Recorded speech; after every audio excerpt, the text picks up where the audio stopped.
चलो मेरा बेटा स्टार्ट करते हैं। ये हमारा जो है वो पहला चैप्टर है, पहला टॉपिक है जिसको हम स्टार्ट कर रहे हैं। अच्छा देखो बेटे, जो हमारे ऑनलाइन लर्निंग होती है ना, जब आप ऑफलाइन लर्निंग की तरफ जाते हो ना, तो ऑफलाइन लर्निंग में बेसिकली क्या होता है हमारे पास।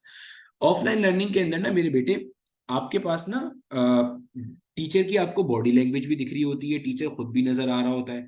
तो वो जो है ना एक अलग, जैसे कहना चाहिए ना, एक्सपीरियंस होता है। लेकिन ऑनलाइन लर्निंग से हमने सेम रिजल्ट हासिल करना है, और जाहिर है आपके ऊपर कोई टेस्ट केस नहीं हो रहा या एक्सपेरिमेंट नहीं हो रहा, आपसे पहले भी बहुत सारे बच्चों का ये काम हुआ है, तो ऐसी कोई परेशानी वाली बात नहीं है। बस आपने इसको मैक्सिमाइज करना है। मैक्सिमाइजेशन किस तरह से होती है, अब मैं जनरल इंट्रोडक्शन से हटके स्पेसिफिक फिजिक्स को लेके चल रहा हूँ। आपको मैं जो टॉपिक पढ़ाऊंगा, जो टॉपिक मैं आपको पढ़ाऊंगा, आपने क्या करना है, उसको बुक से रीड करना है। सर बुक कौन सी पढ़े? भाई अपने बोर्ड की किताब पढ़ लो, जो बोर्ड तुम्हारा है उसकी किताब पढ़ लो। आगा खान वाले हो तो अपनी किताब पढ़ लो, सिंध वाले हो तो अपनी पढ़ लो, ठीक है। फेडरल वाले अपनी पढ़ ले, बलूचिस्तान वाले अपनी, केपीके वाले अपनी। ए लेवल्स वाले सर हम क्या करें बेटे, ए लेवल्स वाले जो है ना, क्योंकि आपकी किताब नहीं होती ऐसे, इतनी इलेबोरेटेड फॉर्म में नहीं होती है, तो आप क्या करो, आपका डोमिसाइल जहां का है ना, आप उस बोर्ड की किताब पढ़ लो, क्योंकि आपने वहीं की यूनिवर्सिटी के लिए अप्लाई करना होगा। अगर कोई ए लेवल्स वाला है जिसका डोमिसाइल इस्लामाबाद का है, तो भैया आप फेडरल की किताब पढ़ लो।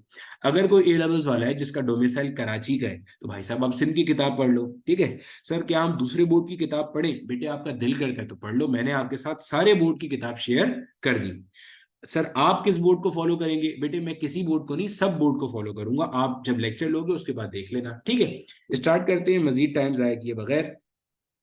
तो बेटे हमारे पास जो इलेक्ट्रोस्टैटिक्स है, इलेक्ट्रोस्टैटिक्स बेसिकली क्या होता है, चार्ज की स्टडी है जो कि रेस्ट के ऊपर होता है। स्टैटिक चार्ज की स्टडी करते हैं इसके अंदर हम, ठीक है। स्टैटिक चार्ज से क्या मुराद है? स्टैटिक चार्ज से मुराद होती है जनाब, ऐसा चार्ज जो कैसा है, रेस्ट के ऊपर है या मूव नहीं कर रहा। जब हम इसका अगला चैप्टर पढ़ेंगे, उसे करंट इलेक्ट्रिसिटी कहते हैं या इलेक्ट्रोडायनामिक्स भी कहते हैंगे, ठीक है। उसमें बेसिकली क्या होता है, उसमें आपके पास जो चार्ज होता है वो मूव कर रहा होता है, ठीक है। अच्छा, जो हमारे पास पहला टॉपिक है जिसमें हमने पढ़ना है, तो हमने इसके अंदर सबसे पहले चार्ज को लेके पढ़ना है। देखो मेरा बेटा, चार्ज हमारे पास क्या है? चार्ज हमारे पास इंट्रिंसिक प्रॉपर्टी है। किसी भी चीज की जो इंट्रिंसिक प्रॉपर्टी होती है ना, वो मेरा बेटा हमारे पास क्या होती है, जरा समझो। दो तरह की प्रॉपर्टीज होती है, एक होती है मेरे बेटे इंट्रिंसिक प्रॉपर्टी, एक होती है मेरे बेटे एक्सट्रिंसिक प्रॉपर्टी। इंट्रिंसिक प्रॉपर्टी होती है जो बॉडी की अपनी वजह से हो। क्या मतलब, मिसाल से समझते हैं। जो बॉडी की अपनी वजह से हो, भाई मिसाल से समझते हैं, देखो। एक्सट्रिंसिक होती है जो बॉडी की ना एक्सटर्नल फैक्टर्स की वजह से हो। देखो, अगर आप किसी मुल्क के सदर का प्रोटोकॉल देखते हो, जैसे अगर हम अमेरिका के सदर की बात करें, जो बाइडेन अभी सदर है, तो वो प्रेसिडेंट का प्रोटोकॉल एंजॉय करता है। उससे पहले डोनाल्ड ट्रंप था, वो एंजॉय करता था। उससे पहले ओबामा था, वो एंजॉय करता था। तो जब ये तीन लोग जिनकी मैंने मिसाल दी, ये प्रेसिडेंट का प्रोटोकॉल एंजॉय कर रहे हैं, इसलिए नहीं क्योंकि ओबामा ओबामा है, इसलिए नहीं कि वो डोनाल्ड ट्रंप है, इसलिए कि वो प्रेसिडेंट ऑफ अमेरिका है, तो उनका एक प्रोटोकॉल है। इसी तरह हमारा मुल्क है पाकिस्तान। पाकिस्तान का प्राइम मिनिस्टर के साथ जो गार्ड्स होते हैं, प्राइम मिनिस्टर की जो रिहाइश होती है, प्राइम मिनिस्टर का जो प्रोटोकॉल होता है, प्राइम मिनिस्टर की सीट पे कोई भी बैठा हुआ है, XYZ पार्टी का लीडर बैठा हुआ है, इसका जो प्रोटोकॉल है वो हमेशा क्या रहेगा, एक जैसा रहेगा। ये एक्सट्रिंसिक प्रॉपर्टी है, बंदे की वजह से नहीं है। अब इसी तरह हमारे पास कुछ साल पहले एक साहब का इंतकाल हुआ। He was one of the biggest philanthropist personality, Abdul Sattar Edhi. Abdul Sattar ईदी अब कहीं भी चले जाएं दुनिया में, मतलब अगर वो हयात होते, अल्लाह ताला उनकी मगफिरत करे, अगर वो हयात होते, वो कहीं भी चले जाएं, पाकिस्तान में, बाहर मुल्क में, लोग उनकी इज्जत करते हैं। वो इज्जत इसलिए नहीं करते कि वो पाकिस्तानी है, या वो इसलिए नहीं करते कि वो जो है ना अब्दुल सत्तार ईदी, मतलब वो इसलिए इज्जत करते हैं क्योंकि उन्होंने बहुत इंसानियत के लिए बहुत अच्छे काम किए हैं। तो उनकी जो इज्जत की जा रही है वो इंट्रिंसिक प्रॉपर्टी की बिना पर है, ठीक है। तो चार्ज किसी भी मटेरियल की क्या है, इंट्रिंसिक प्रॉपर्टी है, जैसे मास होता है। अच्छा, अब हमारे पास किसी भी बॉडी के पास जो चार्ज होता है ना मेरे बेटे, वो दो तरह का चार्ज होता है। चार्ज या तो होता है पॉजिटिव चार्ज, या तो क्या होता है, पॉजिटिव होता है, या मेरे बेटे होता है नेगेटिव, ठीक है। अच्छा, दो तरह से मार्केट में चार्जेस अवेलेबल होते हैं। मार्केट से मुराद नेचर में दो तरह से होते हैं। एक होते हैं मेरा बेटा जिसको हम कहते हैं naturally occurring charges. Naturally occurring charges का मतलब ये है कि हमने नहीं बनाए, खुद से मौजूद है, कुदरत ने बनाए हुए। मिसाल लो भाई, नेचुरली अकरिंग चार्जेस की मिसाल आपके पास जैसे प्रोटॉन है, हमने थोड़ी बनाया है। ऐसे ही इलेक्ट्रॉन है। ऐसे ही आपके पास पॉजिट्रॉन है, ऐसे ही आपके पास अल्फा पार्टिकल है। These all are naturally occurring charges, ठीक है। अब हमारे पास सूरत हाल क्या है, इसी तरीके से हमारे पास कुछ चार्जेस होते हैं जो हम बनाते हैं। हम कैसे बनाते हैं चार्जेस से, इसकी मिसाल समझते हैं। देखो मेरा बेटा, कोई भी जो एटम होता है ना, कोई भी जो एटम होता है वो इलेक्ट्रिकली न्यूट्रल होता है। कोई भी जो एटम होता है वो इलेक्ट्रिकली न्यूट्रल होता है। और एक और चीज का ख्याल करना, इस बात से कतई नजर कि आपने क्लास 12 में कोई सब्जेक्ट पढ़ा हुआ या नहीं पढ़ा हुआ, आपको वो समझ में इंशाल्लाह आएगा अगर आप थोड़े दिमाग के ढक्कन खोल के पढ़ोगे। इलेक्ट्रिकली न्यूट्रल का मतलब क्या होता है कि उसके ऊपर नेट चार्ज जीरो है। अब इससे क्या मुराद है सर, समझो समझो समझो समझो। देखो, आपके पास जो एटम होता है मेरे बेटे, एटम का जो स्ट्रक्चर होता है वो किस तरह का होता है भाई, ये एक एटम का सराउंडिंग का शेल है। हमें ये बात पता है कि एटम के पास एक तो होता है शेल, और इसके अलावा शेल के अंदर एटम के पास एक अदर न्यूक्लियस भी होता है। न्यूक्लियस के अंदर कौन कौन होता है, न्यूक्लियस के अंदर हमें ये बात पता है प्रोटॉन होता है, और न्यूक्लियस के अंदर न्यूट्रॉन होता है। अब न्यूट्रॉन पे तो कोई चार्ज होता नहीं है, प्रोटॉन पे चार्ज कैसा होता है मेरे बेटे, पॉजिटिव होता है। प्रोटॉन पे चार्ज कैसा होता है, पॉजिटिव होता है, ऐसे ही।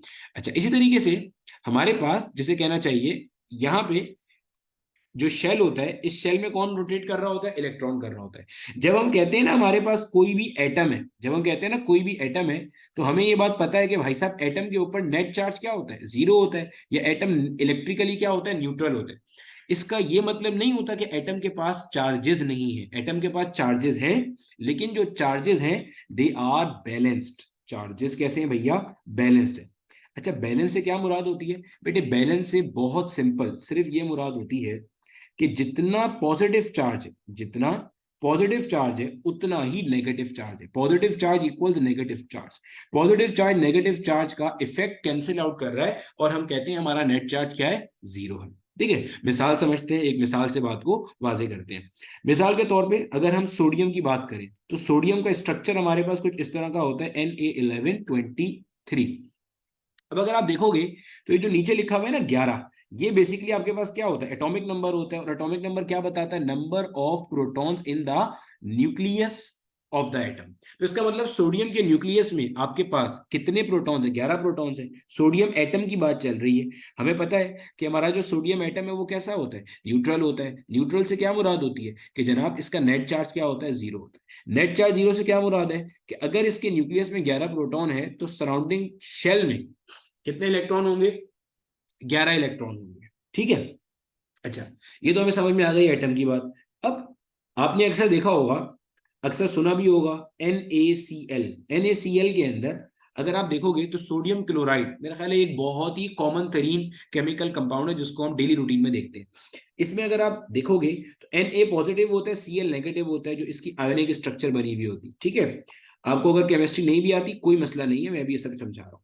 जब इसकी बेसिक सी बॉन्डिंग होती है, तो आयोनिक बॉन्डिंग किस तरह से होती है कि सोडियम अपना एक इलेक्ट्रॉन लूज करता है, क्लोरीन एक इलेक्ट्रॉन क्या करता है, गेन करता है।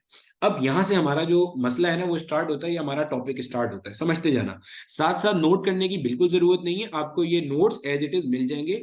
अभी सिर्फ अपने दिमाग को फ्री करके ना कॉन्सेप्ट समझो। ठीक है, देखो हमारे पास जो सोडियम है, सोडियम एटम के पास कितने प्रोटॉन थे जनाब, 11 प्रोटॉन थे, और मैंने कहा 11 ही क्या थे मेरे बेटे, इलेक्ट्रॉन थे। जब इसने Na पॉजिटिव बना लिया तो पहली बात तो ये है कि अब ये एटम नहीं रहा, ये एटम नहीं रहा, ये क्या हो गया, ये आइन बन गया। आइन बन गया ये। आइन किसको कहते हो आप बेटे, आइन जो होता है ना वो होता है आपके पास चार्ज एटम। वैसे तो ये टर्मिनोलॉजी गलत है, चार्ज एटम नाम की कोई चीज नहीं होती। या तो वो एटम होता है या वो आइन होता है। आइन एटम का मतलब होता है न्यूट्रल, मतलब न्यूट्रल मतलब उसके ऊपर कोई चार्ज नहीं है। लेकिन इसके बावजूद अक्सर जगहों पे आप पढ़ोगे कि आपको लिखा मिलता है न्यूट्रल एटम। तो भाई न्यूट्रल एटम से मुराद होती है जिसके ऊपर नेट चार्ज क्या होता है, जीरो होता है, या पॉजिटिव और नेगेटिव चार्ज आपस में क्या होता है, बराबर होता है। तो अगर आइन की बात करें, ये इसने आइन कैसे बनाया, इसने आइन बनाया इलेक्ट्रॉन लूज करके। इलेक्ट्रॉन लूज करने से हुआ क्या, चार्जेस आउट हो गए। कैसे, देखो सोडियम के पास, साथ साथ रिवाइज करो, सोडियम के पास पॉजिटिव चार्ज कितना था, प्रोटॉन कितने थे, 11। सोडियम के पास पॉजिटिव चार्ज कितना था, 11। अब आगे जो भी साइंस हुई, जो भी साइंस हुई कहां पे, यहां पे आपके पास जब यहाँ पे NaCl की फॉर्मेशन हुई, तो जो भी साइंस हुई, हमें नहीं जाननी क्या केमिस्ट्री हुई, लेकिन हमें ये बात समझ में आ रही है कि जो भी साइंस हुई उस साइंस का नतीजा क्या निकला।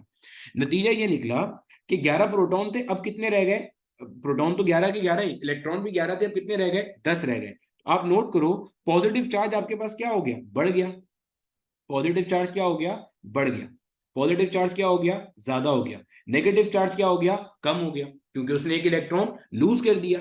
तो हुआ क्या, आपके पास सोडियम के ऊपर पॉजिटिव पोलैरिटी डेवलप हो गई।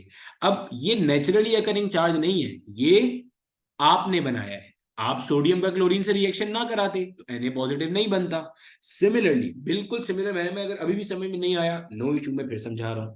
क्लोरीन की एटम की बात करें तो भैया, क्लोरीन जो होता है, क्लोरीन के पास 17 प्रोटॉन्स होते हैं। क्यों, क्लोरीन का जो एटॉमिक नंबर है वो 17 है। आपको नहीं याद, कोई मसला नहीं है, कोई आपसे पूछेगा नहीं, मैं मिसाल से समझा रहा हूँ। क्लोरीन के पास कितने, 17 प्रोटॉन है। और अगर हम क्लोरीन के एटम की बात कर रहे हैं तो भैया क्लोरीन के एटम का मतलब क्या है, नेट चार्ज जीरो है।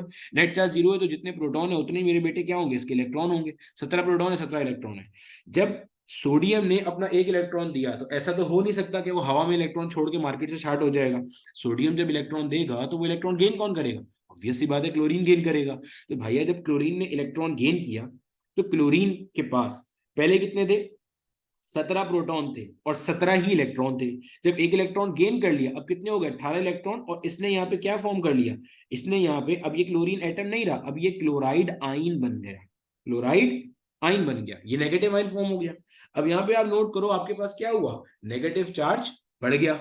इसका मतलब मैं यहाँ पे ना कंक्लूजन लिख सकता हूँ। मतलब यहाँ पे अगर मैं इसको देखूंगा तो मुझे यहाँ पे एक बेसिक सी बात समझ में आती है। क्या बेसिक सी बात समझ में आती है, जनाब मुझे यहाँ पे ये समझ में आती है कि आप पोलैरिटीज, पोलैरिटी क्या होती है, ये जो चार्जेस आ रहे हैं, सोडियम के ऊपर पॉजिटिव आया, क्लोरीन के ऊपर नेगेटिव आया, इसको आप कहते हो polarities, charge faces.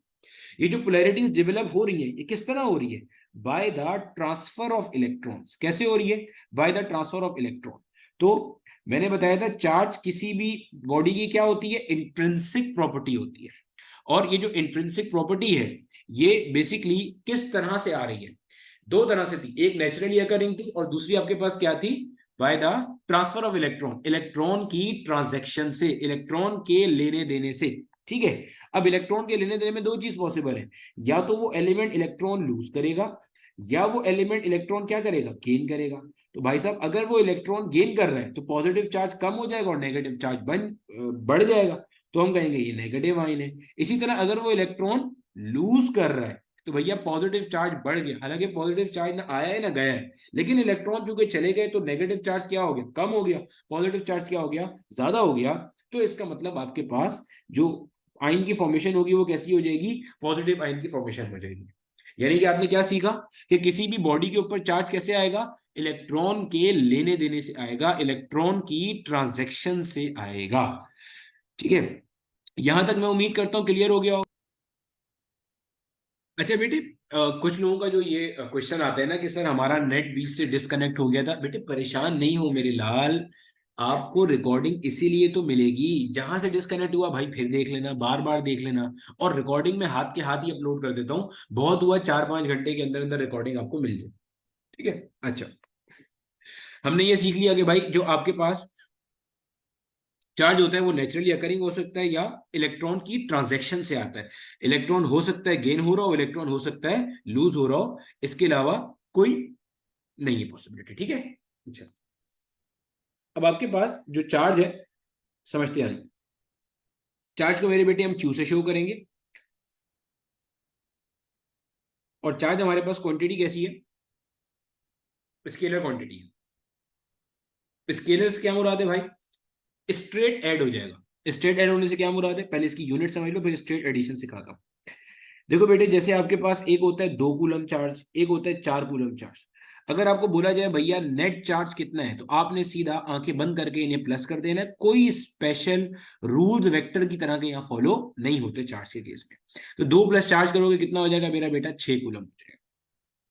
And by the way, हमारे पास जो कूलम है ये बेसिकली हमारे पास चार्ज का एक बेसिक यूनिट होता है। एस आई यूनिट जो होता है ना मेरा बेटा चार्ज का, वो हमारे पास क्या होता है, कूलम होता है। ठीक हो गई, समझ में आती है मैं ये बात, अच्छे तरीके से कॉन्सेप्ट क्लियर होता है।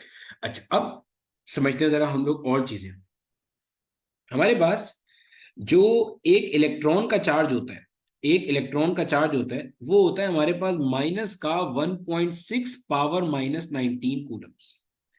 इसको हम एट टाइम्स ऐसे भी लिखेंगे, माइनस का 16 इंटू 10⁻⁻20 ये कैसे बनाया भाई, ये भी समझ लो एक ही बार अच्छे तरीके से। अगर कहीं लिखा हुआ है ना 1.6⁻⁻19, तो देखो अगर मैं इसको करता हूं क्या हूं कि ये जो डेसिमल है, अगर मैं इस डेसिमल को यहां लेकर आता हूं, देखो अपने पास नोट कर लेना ये सब चीजें, कि अगर मैं डेसिमल को राइट साइड पे लेके जाऊंगा, या लिख भी देते हैं बेटे, अगर आपका डेसिमल कहां जाएगा, अगर आपका डेसिमल राइट साइड पे जाएगा, सीधे हाथ पे जाएगा, तो जो 10 की पावर आएगी ना मेरे बेटे, वो आएगी नेगेटिव। 10 की पावर कैसी आएगी, नेगेटिव आएगी। क्यों भाई, बेटे राइट पे जा रहा है तो नेगेटिव आएगी, ताकि मल्टीप्लाई होने के बाद वापस पीछे आ जाए। 10 की पावर कैसी आएगी, नेगेटिव आएगी। और 10 की पावर कितना नेगेटिव आएगी, कितना नेगेटिव आएगी भाई, जितना डेसिमल आगे जाएगा, जितने प्लेस डेसिमल आगे जाएगा, जितने प्लेस आगे जाएगा, तो भाई जितना प्लेस आपका डेसिमल आगे जाएगा 10 की पावर उतनी नेगेटिव आएगी। मैंने अभी कितना प्लेस आगे लेके गया, एक प्लेस लेके गया। जब एक प्लेस लेके गया तो पावर में सिर्फ क्या आएगा, -1 आएगा, और 10⁻−17 आ गया एज इट इज। अब बेसिस सेम है तो पावर में क्या हो जाना है, यहाँ पे ऐड हो जाना है, ये हो जाएगा 10⁻⁻20। बहुत दफा हम ये वाली वैल्यू भी यूज करेंगे न्यूमेरिकल प्रॉब्लम्स के अंदर, ठीक है। अच्छा, अब यहाँ पे आपको बात क्या समझानी थी बेटे, यहाँ पे आपको बात ये समझानी थी कि ये जो हमारे पास ये इलेक्ट्रॉन का चार्ज है, ये मेरा बेटा हमारे पास कहलाता है फंडामेंटल चार्ज। क्या कहलाता है, फंडामेंटल चार्ज कहलाता है। भाई फंडामेंटल चार्ज क्यों कहते हैं, फंडामेंटल क्या चीज होती है, फंडामेंटल वो चीज होती है जो बिल्कुल प्राइमरी हो, जो बिल्कुल बेसिक हो, जिससे छोटी कुछ भी ना हो। जैसे बचपन में कभी आपने प्राइमरी कलर्स पढ़े होंगे। प्राइमरी कलर्स क्या होते हैं, वो जो 3 कलर्स होते हैं जिनसे मिलके दुनिया भर के सारे कलर्स बनते हैं, उन्हें हम कहते हैं फंडामेंटल या प्राइमरी कलर्स, ठीक है। इसी तरह आपकी प्राइमरी क्लासेस होती हैं भाई, जिनकी बुनियाद पे आपकी आगे की क्लासेस बनती हैं, ठीक है। ये फंडामेंटल चार्ज है, इससे छोटा चार्ज दुनिया में एग्जिस्ट नहीं करता। लिख लेना ये चीज, इससे रिलेटेड माजी में क्वेश्चन आए। ये लीस्ट पॉसिबल चार्ज है दैट कैन एग्जिस्ट। अब यहाँ पे एक एतराज आता है, उस एतराज का मैं खुद ही आंसर करता हूँ। मैं कह रहा हूँ this is the least possible charge. अब पहला एतराज यहाँ पे बच्चे का ये आता है कि सर यही चार्ज प्रोटॉन पे भी होता है। भाई हमें बचपन में हमारे टीचर ने पढ़ाया था कि भाई प्रोटॉन का जो चार्ज है ना वो होता है +1.6⁻⁻19 कूलम। सर अगर आप प्लस और माइनस को छोड़ दें, क्योंकि वो तो पोलैरिटी बता रहा है, तो मैग्नीट्यूड तो बराबर है, वो है 1.6 पावर -19 कूलम, ये है 1.6 प्लस में आ गया, मैग्नीट्यूड तो बराबर है। तो आपने ये क्यों कहा कि इलेक्ट्रॉन का चार्ज फंडामेंटल चार्ज है, आपने ये क्यों नहीं कहा कि प्रोटॉन का चार्ज है। मेरे लाल इसलिए कि आप ये बात समझ लेना यहाँ पे मेरे बच्चे, कि जो प्रोटॉन है और जो न्यूट्रॉन है, ये फंडामेंटल पार्टिकल नहीं होते, ये मजीद तोड़े जा सकते हैं। क्या मतलब ये मजीद छोटे पार्टिकल से मिलके बनते हैं, जिनको हम कहते हैं मेरे बेटे क्वार्क्स। जब हम न्यूक्लियर फिजिक्स पढ़ेंगे वहां क्वार्क्स आएंगे भी। क्वार्क्स क्या है भाई, भाई प्रोटॉन न्यूट्रॉन क्या है। आपसे अगर मैं पूछूंगा कि बताइए what are proton and neutron या इलेक्ट्रॉन, तो आप बोलोगे they are building block of atom. Atom जिनसे मिलके बनता है वो कहलाते हैं भाई प्रोटॉन न्यूट्रॉन इलेक्ट्रॉन। तो मैं आप कह रहा हूँ प्रोटॉन न्यूट्रॉन खुद जिनसे मिलके बने हैं ना, वो आपके पास क्या कहलाते हैं, क्वार्क्स कहलाते हैं। क्वार्क बहुत सारी टाइप के होते हैं, up quark, down quark, strange, top, charm, bottom, बहुत सारी तरह के होते हैं। न्यूक्लियर फिजिक्स में पूरा तफसील आएगा इसका। तो जो क्वार्क्स होते हैं ना, अब यहाँ पे एक एतराज आता है, ये एतराज बाद में आता है जब आप न्यूक्लियर फिजिक्स भी पढ़ लोगे, लेकिन मैं इसका आंसर साथ ही करता जा रहा हूँ ताकि जब आप उसको पढ़ के भी इसको पढ़ो तो चीजें आपकी कॉन्सेप्ट क्लियर हो। बेटे जो कॉर्क होता है, ये बात बिल्कुल सही है कि कॉर्क के ऊपर जो चार्ज होता है वो इस तरह का होता है 2/3 ई। ई से मुराद ये है, this is E, this is E, ये ई है, ई का चार्ज है 1.6 पावर 17। तो कॉर्क के ऊपर जो चार्ज होता है वो ई से कम होता है, 1/3 ई होता है, इस तरीके से होता है। लेकिन मसला ये है कि कॉर्क जो होता है वो आइसोलेटेड फॉर्म में एग्जिस्ट नहीं करते। क्वार्क आइसोलेटेड फॉर्म में एग्जिस्ट नहीं करते, लिख देते हैं यहाँ पे, आइसोलेटेड फॉर्म में एग्जिस्ट नहीं करते। आइसोलेटेड फॉर्म क्या होती है, आइसोलेटेड फॉर्म से मुराद होती है तने तनहा, अकेले अकेले एग्जिस्ट नहीं करते। क्वार्क हमेशा आपको क्लस्टर की फॉर्म में मिलेगा, यानी कि या तो प्रोटॉन बना मिलेगा, या न्यूट्रॉन बना मिलेगा, या कुछ और बना मिलेगा। प्रोटॉन और न्यूट्रॉन किस तरह से बनाते हैं ये वो भी बता देते, फिर आपको इस पूरी चीज को एक ही बार मुकम्मल करते हैं। ये मिसाल के तौर पे हमारे पास एक क्वार्क है, और ये भैया हमारे पास नहीं, इसने वहां नहीं आना, इसने कसम खाई हुई है, ठीक है। एक बना लिया हमारे पास बेटे, एक हमारे पास ये मिसाल के तौर पे 2 अप आ गए, एक डाउन आ गया। ये हमारे पास बेसिकली स्ट्रक्चर होता है प्रोटॉन का, कि जिसके अंदर ना दो अप क्वार्क होते हैं और एक डाउन क्वार्क होता है। इसी तरह जो न्यूट्रॉन होता है ना, इसमें उल्टा हो जाता है, इसके अंदर दो डाउन क्वार्क होते हैं और एक अप क्वार्क होता है। ठीक है, मैं फिर रिपीट कर रहा हूं ताकि आपको समझ में आ जाए। कि आप अक्सर जहन में सवाल आता है कि भाई क्वार्क क्या है, मैं आपसे पूछता हूँ प्रोटॉन न्यूट्रॉन इलेक्ट्रॉन को आप कैसे डिफाइन करोगे, क्या चीज है? तो प्रोटॉन न्यूट्रॉन इलेक्ट्रॉन क्या होते हैं? बिल्डिंग ब्लॉक्स ऑफ एटम, जिनसे एटम मिलके बने, they are proton neutron and electron. बिल्कुल ऐसे ही प्रोटॉन न्यूट्रॉन खुद फंडामेंटल नहीं है, वो मजीद छोटे सब एटॉमिक पार्टिकल से मिलके बने हैं, जिन्हें हम कहते हैं क्वार्क। तो प्रोटॉन जो है ना, वो बेसिकली कॉम्बिनेशन है किसका? दो अप क्वार्क का और एक डाउन क्वार्क का, दो अप क्वार्क का प्लस एक डाउन क्वार्क का। ठीक है, मैंने पहले भी बता दिया कि ये हम सब कहाँ पढ़ते हैं, न्यूक्लियर फिजिक्स में पढ़ते हैं। अगर आपने पढ़ना हो तो मैंने इसके ऊपर भी, मतलब जाहिर न्यूक्लियर फिजिक्स में तो हम पढ़ी नहीं, लेकिन अभी दिल कर रहा हो तो आप इसका मॉडल सर्च कर सकते हो। ठीक है, अब कॉर्क जो होता है ना, इसका चार्ज होता है 2/3 ई। तो दूसरे अब कॉर्क का चार्ज कितना होगा? 2/3 ई। और डाउन कॉर्क का चार्ज कितना होगा मेरा बेटा? डाउन कॉर्क का चार्ज होता है माइनस का 1/3 ई। अगर हम इनको सॉल्व करेंगे ना, अभी आपको एक और चीज पता चलेगी। प्लस प्लस प्लस हो गया, कितना हो गया ये? प्लस का 4, माइनस का 1 और एलसीएम सेम था। जब एलसीएम सेम था मेरे बेटे, तो ये सबके नीचे क्या आ गया? 3 आ गया, और यहाँ पे आ गया ई। चार में से एक माइनस किया तो 3 बचा, 3/3 कितना हुआ? 1। तो क्या आ रहा है? ई। यानी कि हमने पहले भी ये बात पढ़ी हुई है, अब आपको शायद यहाँ से समझ भी आ गया होगा कि जो प्रोटॉन होता है, प्रोटॉन का चार्ज कितना होता है? +1.6 ⁻−19 कूलम। और वो इस वजह से होता है कि ये दो अप क्वार्क और एक डाउन क्वार्क से मिलके बनता है। ठीक है, इसी तरह न्यूट्रॉन के बारे में आपको पता है ना, कि जो न्यूट्रॉन होता है, न्यूट्रॉन के ऊपर चार्ज क्या होता है? जीरो होता है। अब जरा समझना जीरो क्यों होता है, शायद आपको इससे पहले ये बात ना पता हो, जो आज समझ में आ जाएगी। दो डाउन क्वार्क, एक डाउन क्वार्क का चार्ज अभी ऊपर पड़ा था -1/3, दूसरे का भी कितना है? -1/3 ई। अब क्वार्क का कितना है? प्लस का 2/3 ई। ठीक है, सॉल्व करेंगे तो -1 कितना हुआ? -2, और प्लस का 2 अपॉन में क्या आ गया? +3। ठीक है मेरे बेटे, तो सॉल्व कर दिया भाई, क्या बन गया? ये जीरो बन गया, सीधा सीधा जीरो बन रहा है। न्यूट्रॉन पे कोई चार्ज नहीं होता, ये रीजन होता है क्योंकि उसके अंदर जो क्वार्क की डिस्ट्रीब्यूशन होती है वो इस तरह से होती है कि वो एक दूसरे के चार्जेस को बैलेंस आउट कर रहे होते हैं। ठीक है, तो ये हो गया। अब मैं, ये यहां से निकला कहां से था? सवाल ये निकला था कि भाई मैंने कहा इलेक्ट्रॉन जो है ये फंडामेंटल पार्टिकल है, प्राइमरी पार्टिकल है, बिल्डिंग ब्लॉक है, इससे छोटा चार्ज एग्जिस्ट नहीं करता।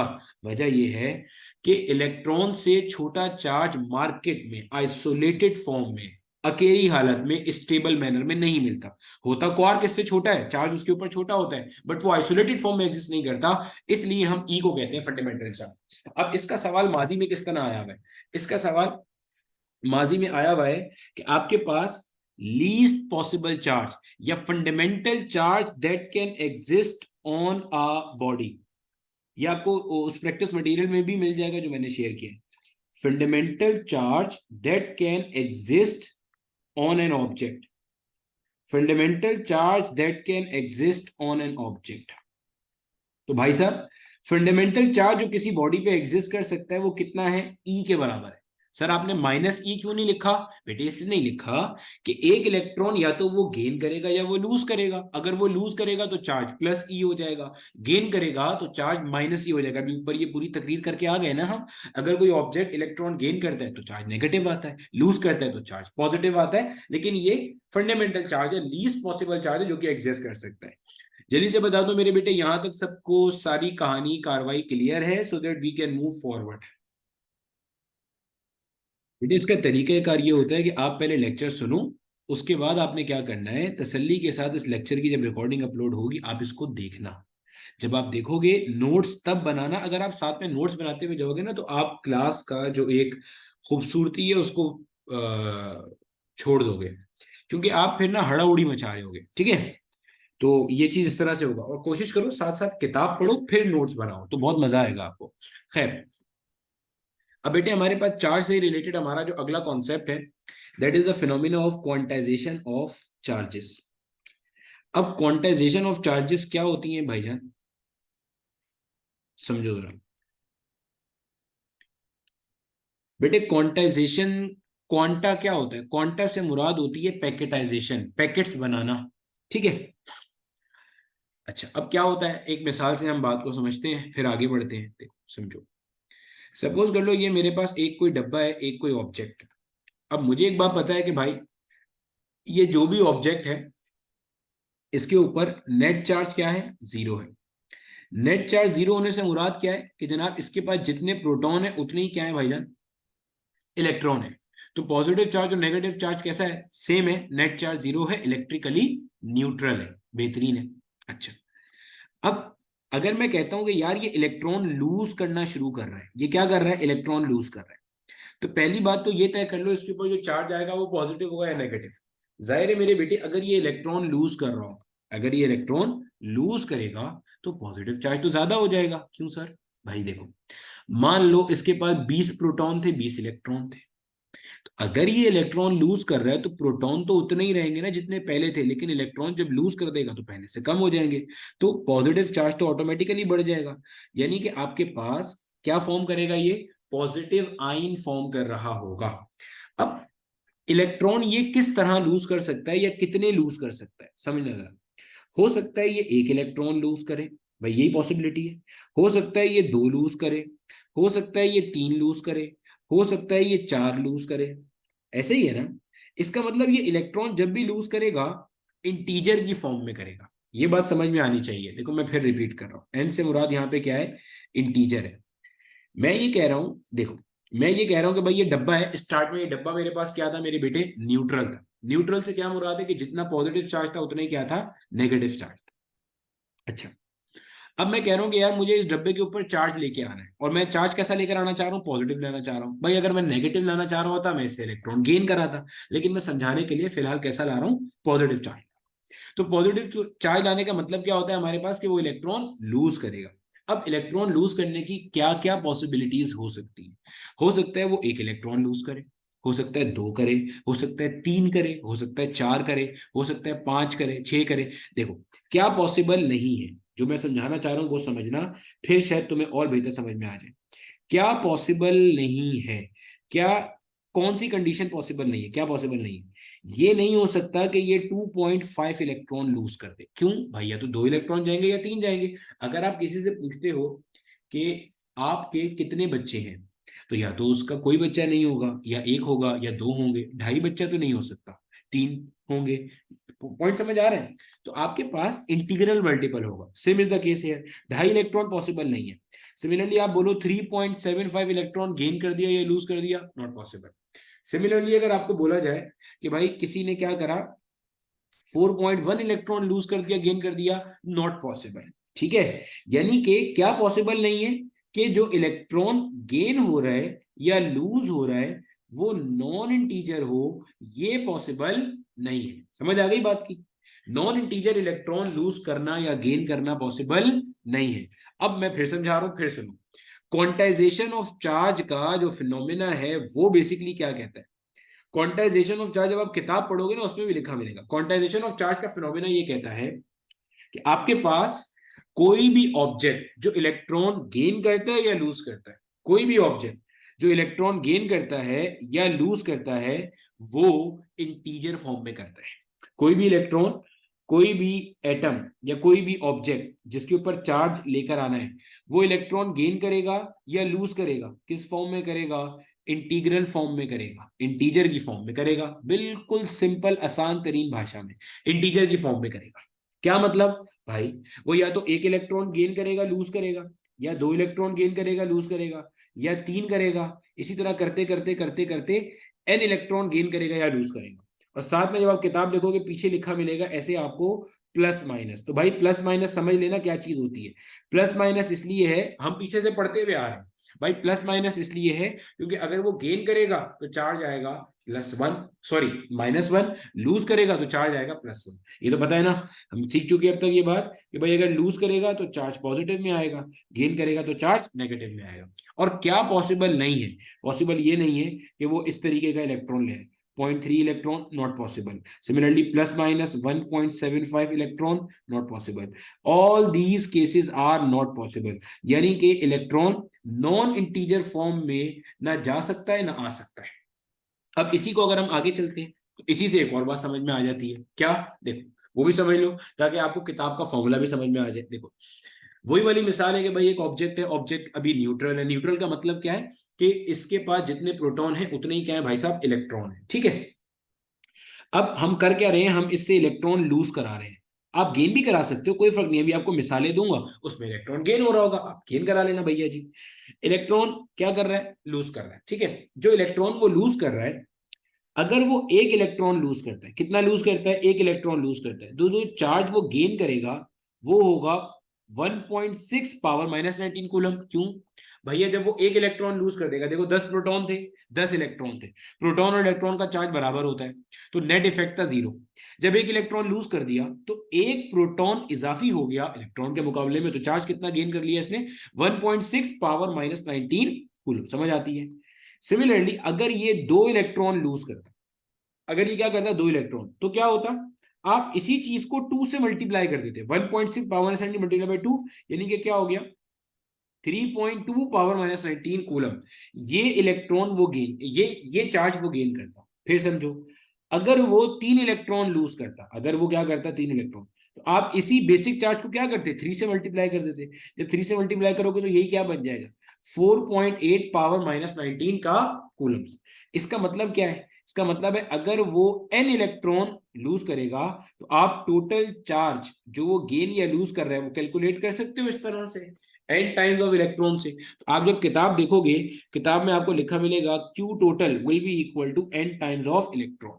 ये होता है बेसिकली आपका क्वांटाइजेशन ऑफ चार्ज। एक मिसाल लेता हूं, उसे समझते हैं मजीद। अभी क्या कह रहा है भाई, ये कह रहा है किसी भी ऑब्जेक्ट के ऊपर जो चार्ज एग्जिस्ट करता है वो इंटीग्रल फॉर्म में करता है, और total charge on an object is given by n times of e, where n is integer.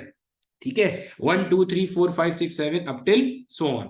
मिसाल से समझते हैं बात को, इसके फवाइद क्या होते हैं वो भी देखते हैं। अभी देखो, पहली चीज क्या है, अगर आपको कहा जाए कि आपके पास एक बॉडी है जो क्या कर रही है, एक बॉडी है वो 5 इलेक्ट्रॉन एक पार्ट में मान लेते हैं लूज कर रही है, 5 इलेक्ट्रॉन क्या कर रही है, लूज कर रही है, और पार्ट बी में मान लेते हैं कि वो 5 इलेक्ट्रॉन क्या कर रही है भाई साहब, गेन कर रही है।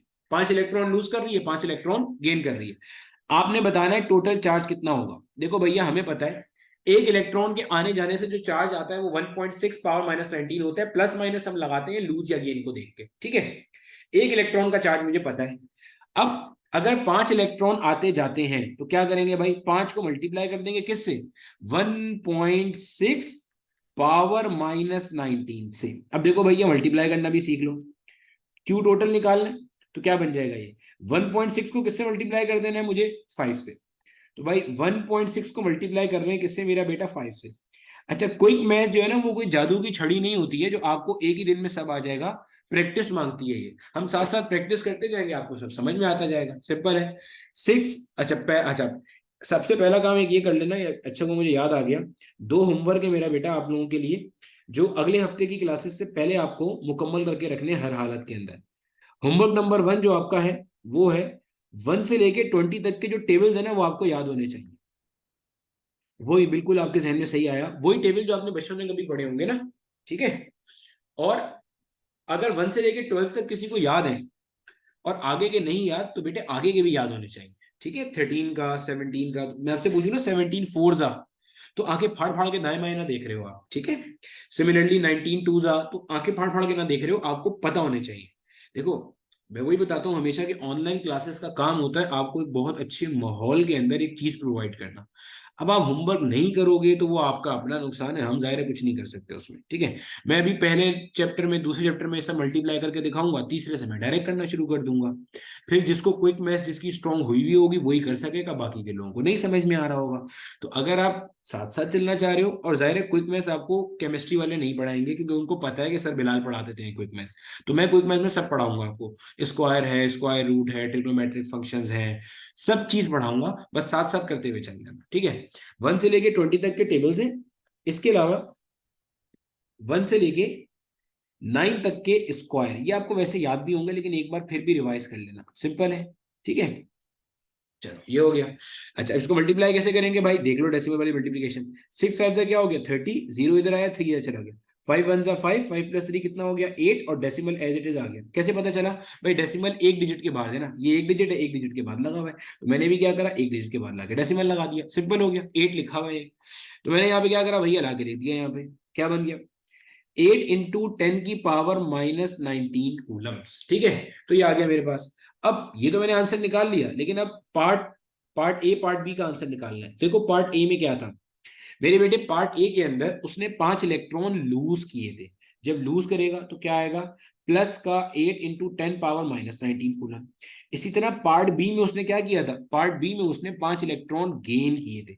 जब गेन करेगा तो क्या आएगा जनाब, माइनस का 8 इंटू 10⁻19 कूलम। प्लस और माइनस का ख्याल कर लेना, क्योंकि प्लस और माइनस अगर आपने नहीं लगाया तो प्रॉब्लम हो जाएगी। और ये अभी आपको पास पेपर का क्वेश्चन दिखाऊंगा, उसमें यही बिल्कुल बकरी किस्म का क्वेश्चन आया हुआ है। बकरी से मुराद होती है बहुत आसान, तो बिल्कुल बकरी किस्म का क्वेश्चन आया हुआ है, और सिर्फ एक प्लस माइनस के चक्कर में वहां पे उसको पूछते हैं। ठीक है, यहां तक मुझे बता दो बेटे, क्लियर है या नहीं। और साथ एक सवाल मैं आपको दे रहा हूं, वो आप कर लो।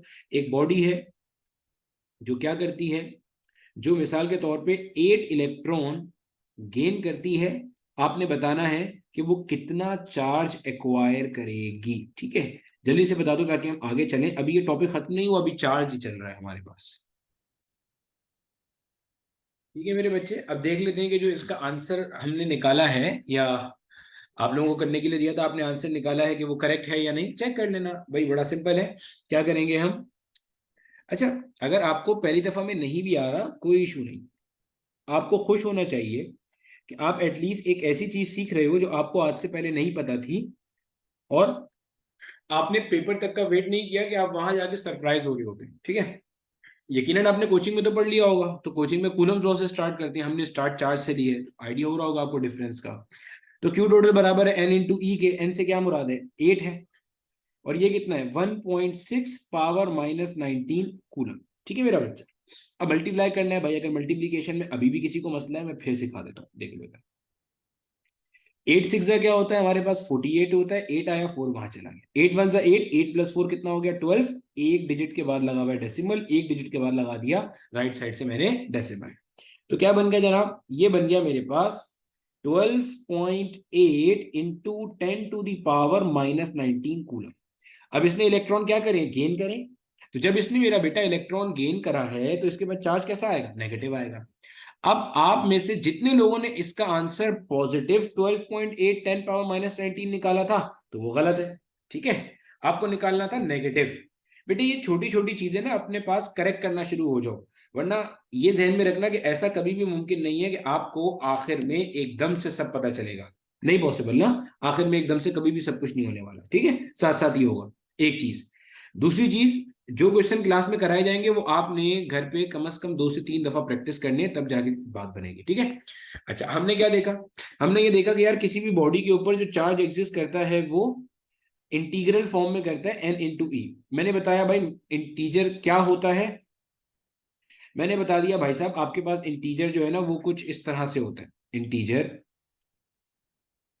कुछ इस तरह से होता है कि भाई 1 है, 2 है, 3 है, इसी तरह ऐसे हो सकता है, 45 हो सकता है, इसी तरह 75 हो सकता है, इस तरह हो सकता है।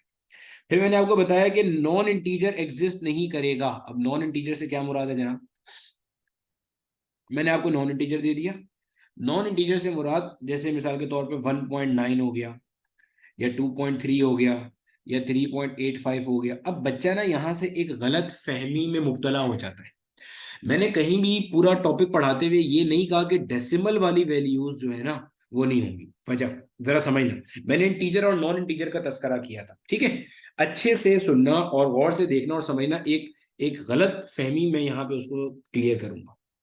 देखो मेरा बेटा, इंटीजर से क्या मुराद है, देखो ये आपके पास 2 इंटीजर है, 9 इंटीजर है। अगर मैं कहता हूं ना 3.9 मल्टीप्लाई बाय 10, ये भी इंटीजर है। क्यों भाई, जैसे ही 3.9 को 10 से मल्टीप्लाई करोगे तो भाई 10 पे पावर क्या है 1, तो डेसिमल एक प्लेस कहाँ आ जाएगा, राइट पे आ जाएगा। जब डेसिमल एक प्लेस राइट पे आ जाएगा तो ये क्या बन गया 39 हो गया। तो भाई ये इंटीजर है।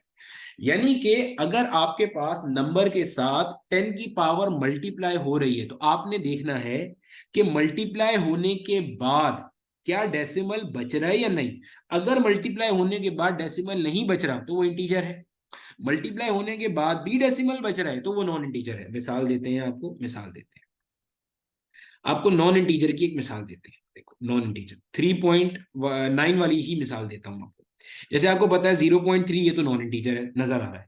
0.45 नॉन इंटीजर है। अगर मैं कहूं ना आपके पास 3.9, आगे 10 पावर नहीं है, तो अब देखो डेसिमल इसका रह रहा है तो ये नॉन इंटीजर है। अगर मैं कहता हूं 3.9 मल्टीप्लाई बाय 10 की पावर -2, देखो अब 10 की पावर माइनस में मल्टीप्लाई हो रही है, जब माइनस में मल्टीप्लाई हो रही है तो डेसिमल कहां जाएगा, पीछे, कितना, जितनी पावर है, एक प्लेस, दो प्लेस पीछे जाएगा। जब दो प्लेस पीछे जाएगा तो ये क्या बनेगा, ये बनेगा 0.039। क्लियर है। अब ये है नॉन इंटीजर, ठीक है। इसी तरह अगर मैं कहता हूं लेट से 4.75 इंटू 10 की पावर 3, तो भाई साहब ये इंटीजर है। क्यों, देखो मल्टीप्लाई करो 10 पावर से, तो 1 2 3, ये इंटीजर है। चेक कर लो अब इसको क्या बन रहा है, ये बन रहा है जनाबे वाला 4750, तो ये इंटीजर है भाई। 10 की पावर से मल्टीप्लाई होने के बाद डेसिमल नहीं बच रहा तो इंटीजर है। 10 की पावर से मल्टीप्लाई होने के बाद डेसिमल बच रहा है तो वो नॉन इंटीजर है। एक और मिसाल लो, कॉन्सेप्ट क्लियर करो। 4.516 मल्टीप्लाई बाय 10 की पावर 1। अब देखो गौर से देखो, अब यहां बच्चा भोंगी मारता है, रट्टा मारोगे तो भोंगी मारोगे, फिजिक्स में आपने रट्टा नहीं मारना। देखो भाई 10 पावर 1 है, 10 पावर 1 का मतलब क्या है भाई, देखो जब भी 10 की पॉजिटिव पावर से मल्टीप्लाई करोगे डेसिमल राइट पे जाएगा, 10 की नेगेटिव पावर से मल्टीप्लाई करोगे डेसिमल लेफ्ट पे जाएगा। तो अभी पॉजिटिव पावर है, कितनी पॉजिटिव है भाई, पॉजिटिव 1 है। जब पॉजिटिव 1 है तो डेसिमल एक प्लेस जाएगा, तो भाई एक प्लेस ये आ गया इधर। जब एक प्लेस आ गया तो मल्टीप्लाई करने के बाद ये क्या बच रहा है, 45.16 बच रहा है, तो भाई नॉन इंटीजर है, मल्टीप्लाई करने के बाद भी बचा हुआ है। सही है। तो हमें अक्सर जो नंबर मिलेंगे ना वो इस तरह से मिल रहे होंगे, जैसे मिसाल के तौर पे आपको नंबर मिलते हैं लेट से 6.25 मल्टीप्लाई बाय 10 की पावर 18। अब अगर आप इसको मल्टीप्लाई करोगे, पॉजिटिव है तो ये बन जाएगा 625 इंटू 10 की पावर 16। भाई दो प्लेस सिर्फ इस्तेमाल हुई ना, बाकी तो 16 प्लेस बच गई। एक और एक, दो प्लेस के बाद ही डेसिमल यहाँ पे आ गया, बाकी की 16 बची हुई है, तो ये आपके पास एक परफेक्ट इंटीजर है। तो भाई मैंने पढ़ाते हुए कहीं भी ये नहीं कहा कि डेसिमल वाली हालत में इलेक्ट्रॉन एग्जिस्ट नहीं करेगा, मैंने बड़ा क्लियरली इंटीजर और नॉन इंटीजर की टर्मिनोलॉजी यूज करी थी ताकि आप लोग ना परेशान हो ना कंफ्यूज हो। समझ में आ गई होगी बात, ठीक है। अच्छा, अब आपके पास मिसाल के तौर पे अब इसके मजीद सवाल किस तरह से आते हैं। आपको ये बात समझ में आ गई कि चार्ज क्वांटाइजेशन क्या है। चार्ज क्वांटाइजेशन ये है कि आपके पास किसी भी बॉडी पे जो इलेक्ट्रॉन एग्जिस्ट करेगा वो इंटीग्रल मल्टीपल होगा फंडामेंटल चार्ज का, ठीक है। इंटीग्रल मल्टीपल होगा किसका, फंडामेंटल चार्ज का। इंटीग्रल मल्टीपल क्या है, जैसे उसने अगर क्या करा, एक इलेक्ट्रॉन जो है ना वो मिसाल के तौर पे, एक मिनट दो बेटे जरा, अब देखो मेरे बेटे होता क्या है हमारे पास, अब हमें पता चल गया कि जब भी कोई ऑब्जेक्ट एक इलेक्ट्रॉन गेन या लूज करेगा तो उसके ऊपर चार्ज कितना आएगा, 1.6 पावर -19 कूलम। इसी तरह मेरे बेटे जो वो दो इलेक्ट्रॉन गेन या लूज करेगा तो चार्ज कितना होगा, इसका ट्वाइस हो जाएगा, यानी कि कितना हो जाएगा, 3.2 पावर -19 कूलम। अब समझना जरा यहाँ पे जो मैं बात समझा रहा हूँ। देखो आपके पास किसी भी बॉडी में जो चार्ज एग्जिस्ट करेगा वो या तो 1.6 पावर -19 होगा, या मेरा बेटा उसके बाद 3.2 पावर -19 होगा। यानी कि अगर आपको कहा जाए क्या बॉडी पे 2 × 10 पावर -19 एग्जिस्ट करेगा, आप बोलोगे this charge can not exist. क्यों भाई, या तो एक इलेक्ट्रॉन लूज या गेन हुआ होगा या दो गेन या लूज होंगे। पॉइंट समझ आ रहे हैं। This charge can not exist, क्यों, क्योंकि वो इनके दरमियान में आ रहा है, पॉसिबल नहीं है। इसी तरह अगर आपको बोला जाए कि जनाब 2.4, मिसाल देते हैं, 2.4 इंटू 10 की पावर -19 कूलम, ये पॉसिबल है, ये भी एग्जिस्ट नहीं करेगा। क्यों, देखो बेटे फिर समझ लो अगर अभी भी नहीं समझ में आया, कैन नॉट एग्जिस्ट। क्यों भाई, देखो 1.6 है, उसके बाद 3.2 है, 3.2 के बाद क्या होगा, तीन इलेक्ट्रॉन वाला, और तीन इलेक्ट्रॉन वाला कितना होता है मेरा बेटा, तीन इलेक्ट्रॉन वाला हमारे पास होता है 4.8, 1.6 उसमें ऐड कर लेंगे तो तीन इलेक्ट्रॉन वाला हमारे पास कितना बन जाएगा, 4.8 बन जाएगा। समझ आती है। तो इसका एक फायदा क्या हो रहा है कि आपको ये समझ में आ रहा है कि आपके पास कौन सा चार्ज एग्जिस्ट नहीं कर सकता। अब इसका अगर कभी न्यूमेरिकल आएगा पेपर में तो वो किस तरह से आएगा और आपने उसको किस तरह से अटेम्प्ट करना है, देखो समझो। अब अगर इसका सवाल आता है तो वो सवाल आपसे ऐसे पूछेगा, मिसाल देते हैं। मिसाल के तौर पे आपको ये कहता है, क्या कह रहे हैं आप, बिल्कुल सिंपल सी मिसाल समझते हैं। लेट से आपको कह रहा है कि भाई आपके पास 8 इंटू कोई बॉडी है, उस बॉडी के ऊपर चार्ज है 8 इंटू 10 की पावर -19 कूलम, ठीक है। एक बॉडी है, गौर से सुनना सवाल, एक बॉडी है उसके ऊपर चार्ज कितना है, 8 इंटू 10 की पावर -19 कूलम। आपने दो चीजों का आंसर करना है। आपने बताना है कि whether this charge can exist, whether this charge can exist और नॉट, एक चीज whether this charge can exist और नॉट, और अगर एग्जिस्ट करता है तो कितने इलेक्ट्रॉन हैं जो चाहिए ये चार्ज बनाने के लिए। गौर से सुनो, ठीक है। सवाल क्या है कि भाई एक बॉडी है, उस बॉडी के ऊपर चार्ज है 8 इंटू 10 की पावर -19 कूलम। आपने बताना है कि क्या ये बात सही है या गलत है, ये एग्जिस्ट भी कर सकता है या नहीं, क्योंकि हमने ऊपर देख लिया कि हर चार्ज मुंह उठा के एग्जिस्ट नहीं कर सकता, सिर्फ वही एग्जिस्ट करेगा जो फंडामेंटल का मल्टीपल होगा। मल्टीपल से क्या मुराद है, 2 टाइम 3 टाइम। जैसे आप इसको, जब मेरा बेटा इसको आप जब 2 से मल्टीप्लाई करोगे तो आपको ये मिल जाएगा, 3 से मल्टीप्लाई करोगे तो आपको 3 टाइम वाला मिल जाएगा। ये बात हो गई, ठीक है, हमें समझ में आ गई ये बात। अब इसको तरीकेकार क्या होता है चेक करने का, बेटे तरीकेकार बहुत सिंपल है। आप क्या करोगे, आपका फॉर्मूला आपको पता है, Q इक्वल्स एन ई, आप इसी को यूज करोगे, एन निकालोगे। हम पूरा कॉन्सेप्ट पढ़ चुके हैं, सिर्फ इसको अब समराइज कर रहे हैं एक तरह से, ठीक है, परेशान नहीं होना बिल्कुल भी। बाकी आप लेक्चर जाहिर है साथ साथ रिवाइज करोगे तो चीजें आपको मजीद समझ भी आ जाएंगी इंशाल्लाह। ये हो गया हमारे पास। अब कितना गिवन था ये, 8 इंटू 10 की पावर -19, ठीक है मेरे बेटे। मैंने कहा था ई का वैल्यू हम 16 इंटू 10 की पावर -20 भी कंसीडर करेंगे, तो आ गया वो वक्त जिसका हमें इंतजार था। तो 8 1 हो गया, 8 2 हो गया। अगर मैं इस भाई को ऊपर ले जाऊंगा तो ये क्या बनेगा, ये बन जाएगा 1/2 multiply by 10 power -19 multiply by 10 power 20। क्या बन जाएगा ये बन जाएगा 0.5 मल्टीप्लाई बाय 10 की पावर +1, 0.5 मल्टीप्लाई बाय 10 की पावर +1, +1 क्यों भाई, बेसिस सेम है, पावर जेड होंगे, 20 में से 19 निकाला, 1 बच गया। पावर पॉजिटिव में मल्टीप्लाई होगा तो डेसिमल आगे जाएगा, कितना आगे जाएगा, जितने वो स्टेप है, तो भाई 5 हो गया ये। इसका मतलब क्या है कि ये चार्ज एग्जिस्ट कर सकता है। कैसे पता चला भाई साहब, ऐसे पता चला क्योंकि आपके पास यहां पे ये जो सॉल्व करने के बाद नंबर आ रहा है, ये नंबर एक अदद क्या है, ये नंबर एक अदद इंटीजर है। तो आपने क्या सीखा, आपने ये सीखा कि जब कभी भी आपसे पूछा जाए कि भाई ये चीज एग्जिस्ट करेगी या नहीं, तो आपने Q अपॉन ई चेक करना है। अगर Q अपॉन ई इंटीजर के बराबर है, अगर Q अपॉन ई इंटीजर के बराबर है तो आप बोलोगे, और ये अभी जो रिसेंट आगा खान का पेपर हुआ है उसके अंदर ये चीज पूछी गई है, अगर Q अपॉन ई इंटीजर के बराबर है तो चार्ज एग्जिस्ट करेगा, और अगर आपके पास Q अपॉन ई नॉन इंटीजर है तो चार्ज एग्जिस्ट नहीं करेगा। मिसाल देते हैं, अभी समझ जाओगे आप। Q अपॉन ई नॉन इंटीजर, और मैंने आपको इंटीजर नॉन इंटीजर दोनों की अच्छे से पहचान बता दी, तो charge will not exist, charge will not exist. ठीक हो गया जनाबे वाला। अब आपने क्या करना है, अब आपको एक सवाल दिया जा रहा है, आपने बताना है कि इस पे चार्ज एग्जिस्ट कर रहा है या नहीं कर रहा है, और उसका मुझे रीजन भी देना है, ठीक है। मिसाल के तौर पे आपको हम कहते हैं कि एक बॉडी है, उस बॉडी के ऊपर चार्ज है 8.8 इंटू 10 की पावर -19 कूलम्स। आपने बताना यही बात है कि भाई साहब, अच्छा कैलकुलेटर कोई भी इस्तेमाल नहीं करेगा, आपने ये बताना है कि चार्ज एग्जिस्ट करेगा, और अगर करेगा तो how many electrons are required for the transaction to bring this much charge on an object. जल्दी से करो, ठीक है मेरे बेटा। अगर अभी भी किसी से नहीं हुआ, कोई मसला नहीं है, कोई इशू नहीं है, कोई प्रॉब्लम नहीं है, हम सीखेंगे करेंगे। देखो तरीकाकार क्या है, Q अपॉन ई को मालूम करना है। Q कितना है, 8.8 इंटू 10 की पावर -19, ठीक हो गया। अच्छा, अपॉन में क्या है, 16 इंटू 10 की पावर -20। देखो भैया करेंगे किस तरह से, अगर मैं ऊपर वाले को क्या करूं, ऐसे लिखूं 88 इंटू 10 की पावर -1, तो कोई मसला तो नहीं होना चाहिए। सर ये क्या किया आपने भैया, 8 पॉइंट, अच्छा किया मैंने सब कुछ, अच्छा जो भी कुछ मैं लेक्चर में करूंगा वो सब पढ़ाया हुआ होगा। मैंने बताया था अभी कि डेसिमल जब कभी भी आपका राइट पे जाएगा तो पावर एक नेगेटिव आ जाएगी उठ के, सीधा सीधा हिसाब किताब है। वही काम मैंने कर दिया यहाँ पे। और अपॉन में क्या आ रहा है, अपॉन में आ रहा है 16 इंटू 10 की पावर -20, सिंपल। अब सॉल्व कर लीजिए भाई।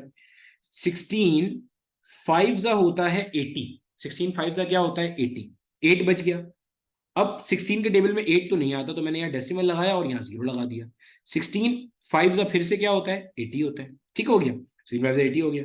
और साथ ही साथ क्या बन गया ये 5.5 मल्टीप्लाई बाय 10 की पावर -20 ऊपर भी आ गया।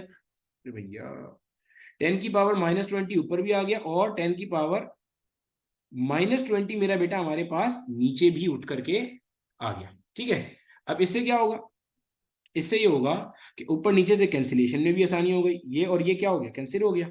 क्या आ रहा है, 5.5 आ रहा है। ये कह रहा है कि अगर आपने किसी बॉडी के ऊपर क्या करना है, इतना चार्ज बनाना है जितना सवाल में लिख के दिया हुआ है ना, 8.8 इंटू 10 की पावर -19।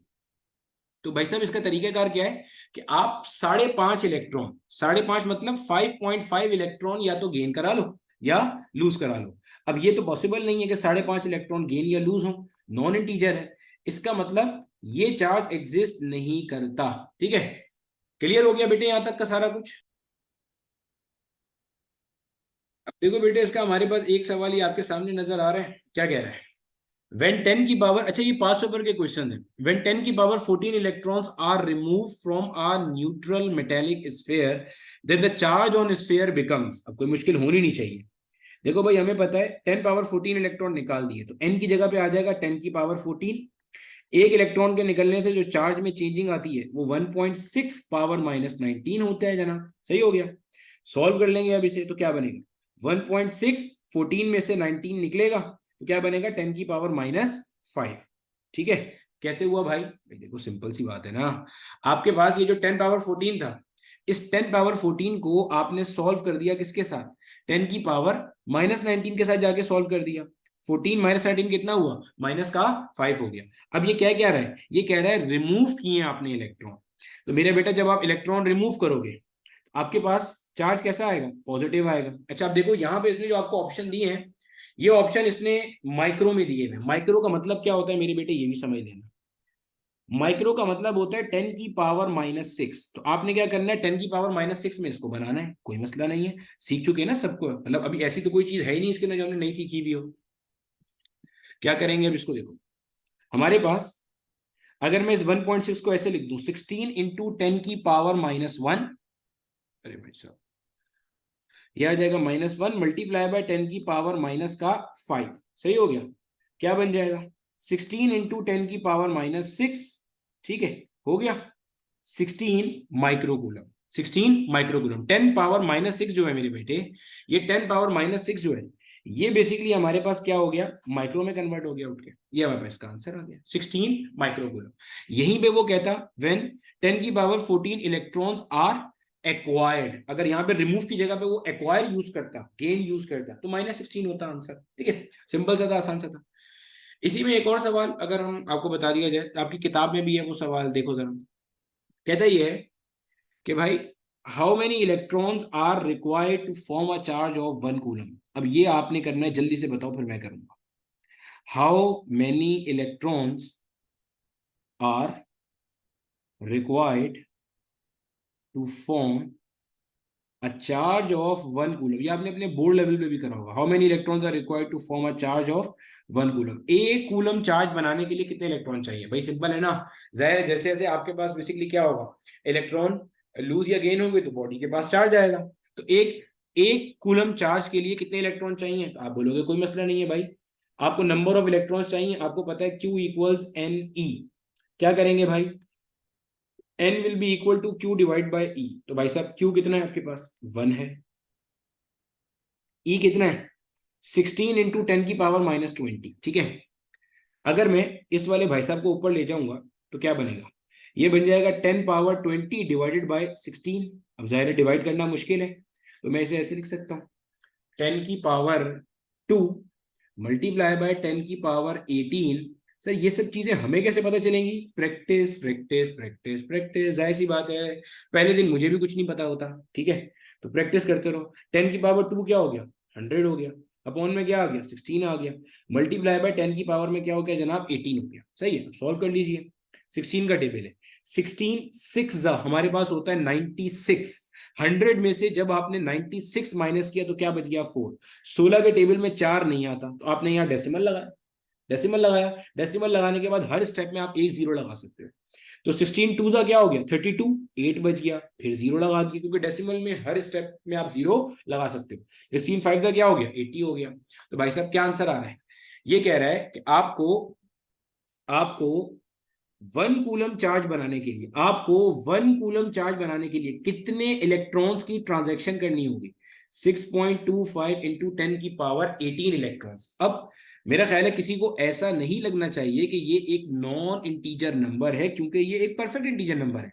हाँ, अगर मैं आपको सिर्फ ये चिपका के चला जाता ना कि डेसिमल वाले सारे नंबर नॉन इंटीजर होते हैं, फिर आपका सवाल बनता था, लेकिन मैंने ऐसा कुछ नहीं कहा। तो ये क्या है, ये एक अदर इंटीजर नंबर है, क्योंकि जैसे ही आप डेसिमल को 2 स्टेप आगे जाओगे डेसिमल खत्म हो जाएगा। तो 625 into 10 power 16 electrons are required to make up a charge of 1 coulomb. ठीक है, इसी के साथ हमारे पास एक इलेक्ट्रॉन बोल रहा हूं, एक क्वेश्चन हमारे पास और माजी में आया हुआ है, इसको भी देख लिया जाए। क्या कहता है जनाब, कहता है अ कंडक्टर हैज 14.4 इंटू 10 की पावर -19 कूलम पॉजिटिव चार्ज।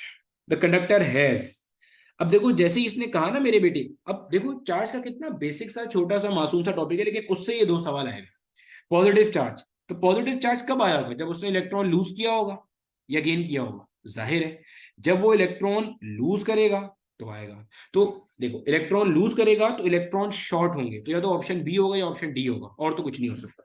देखो ए नहीं हो सकता, ए तब होगा जब इलेक्ट्रॉन गेन करेगा, एक्सेस चार्ज तो तब आएगा। ठीक है, आपको क्या चाहिए, आपको नंबर ऑफ इलेक्ट्रॉन्स बताने हैं। तो लूज का मतलब क्या है कि इलेक्ट्रॉन क्या हो रहे हैं भाई साहब, इलेक्ट्रॉन शॉर्ट हो रहे हैं, इलेक्ट्रॉन कम हो रहे हैं, इलेक्ट्रॉन डिक्रीज हो रहे हैं। ठीक है, क्या करोगे जनाब, आप निकालोगे एन, निकालोगे एन कैसे आएगा, N will be equal to Q divided by E हो जाएगा। क्यू कितना है 14.4 इंटू 10 की पावर -19। ठीक हो गया। अरे भैया तुम क्यों अटक गए बीच में।